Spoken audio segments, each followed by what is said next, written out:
Bismillahirrahmanirrahim. Alhamdulillahi rabbil alamin. Assalatu wassalamu alaika ya sayyidi ya Rasulullah. Khudh biyadi qallat hilati adrikni. Syekh Abdul Qadir Al-Jailani sangat sibuk dengan pengajaran, mendalami Alkitab dan ahli di dalamnya. Beliau menguasai 13 cabang ilmu. Murid-muridnya belajar darinya di sekolahnya, pelajaran tafsir, hadis, mazhab-mazhab dan masalah khilafiyah. Di siang hari mereka belajar darinya ilmu tafsir, pengetahuan tentang mazhab, masalah khilafiyah, usul dan nahwu. Beliau mengajar membaca Al-Quran setelah zuhur dan memberikan fatwa berdasarkan mazhab Imam Ahmad bin Hanbal dan Imam Asy-Syafi'i rahimahullah. Fatwa-fatwanya bertentangan dengan fatwa-fatwa ulama di Irak hingga mereka sangat tercengang mendengarnya. Adapun mengenai majelis-majelis pengajiannya, kepiawaian dan daya tarik dalam memberikan pengaruh serta penerimaan manusia terhadap nasihat-nasihatnya telah disebutkan dalam sebagian besar buku yang menulis tentang biografinya, baik dari kalangan sejarawan maupun penulis sirah.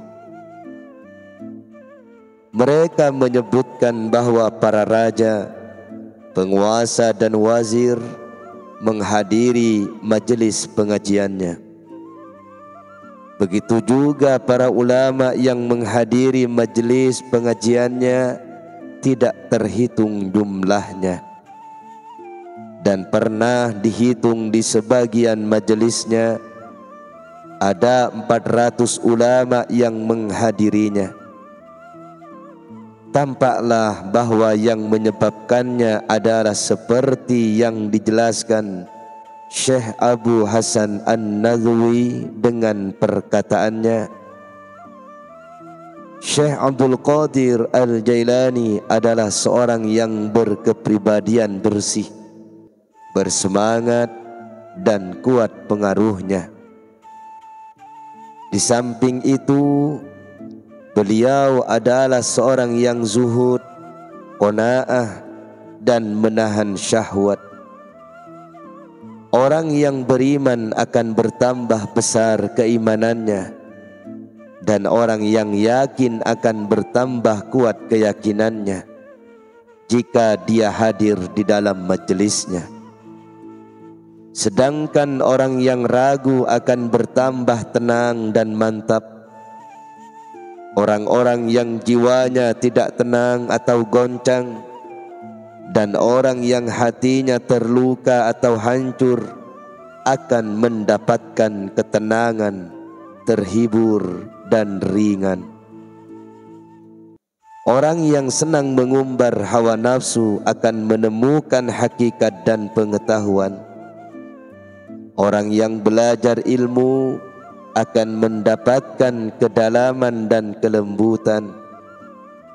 Orang-orang malas yang hatinya hampa, kosong dan mati akan dipenuhi dengan semangat dan keimanan, serta terdorong untuk bekerja dan berjihad.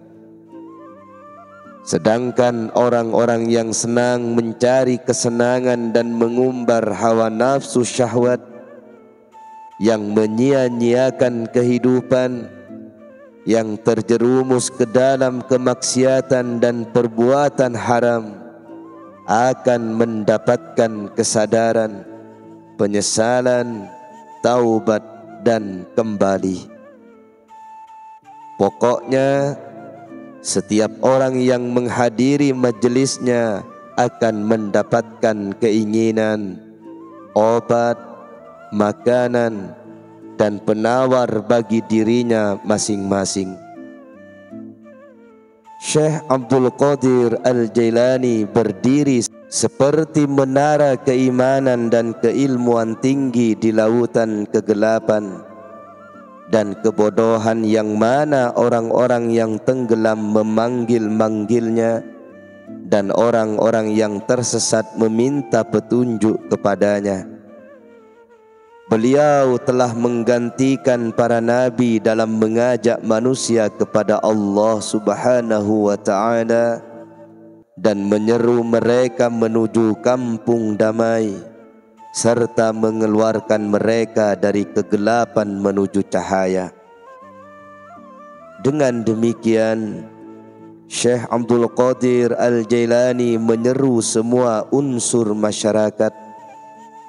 Inilah salah satu kelebihan beliau yang perlu diteladani oleh orang-orang yang menyeru kepada Allah Subhanahu wa ta'ala, hingga manfaatnya bisa dinikmati orang banyak dan kebaikannya bisa diambil oleh sebagian besar manusia.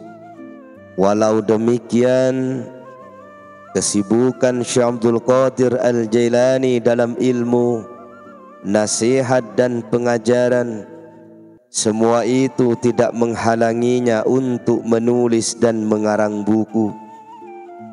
Beliau telah meninggalkan warisan ilmiah di berbagai bidang keilmuan.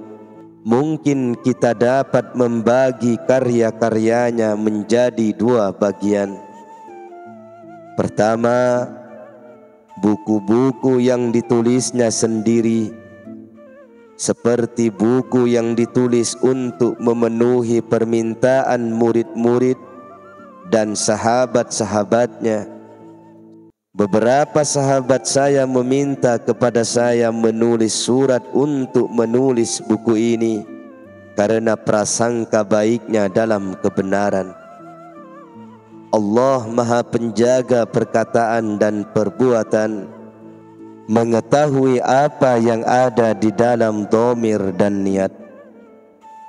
Allah Subhanahu wa ta'ala akan memberikan kemudahan kepada siapa yang ingin bersimpuh kepadanya dengan membersihkan hati dari riya dan nifak, serta menggantikan keburukan dengan kebaikan.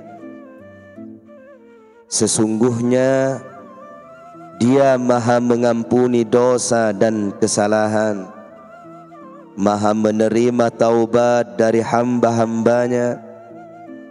Ketika saya melihat keinginannya yang kuat untuk mengetahui etika syariat, baik dari aspek fardu, sunnah maupun perilaku, serta keinginannya yang kuat untuk mengetahui Sang Pencipta Subhanahu wa ta'ala dengan tanda-tanda dan ayat-ayatnya, sampai perkataan beliau, maka saya pun memenuhi keinginannya dengan menyingsingkan lengan demi mendapatkan pahala dan mengharapkan keselamatan pada hari kiamat, untuk menulis buku ini dengan bantuan taufik Allah Subhanahu wa ta'ala, Tuhannya para makhluk yang menunjukkan kepada kebaikan.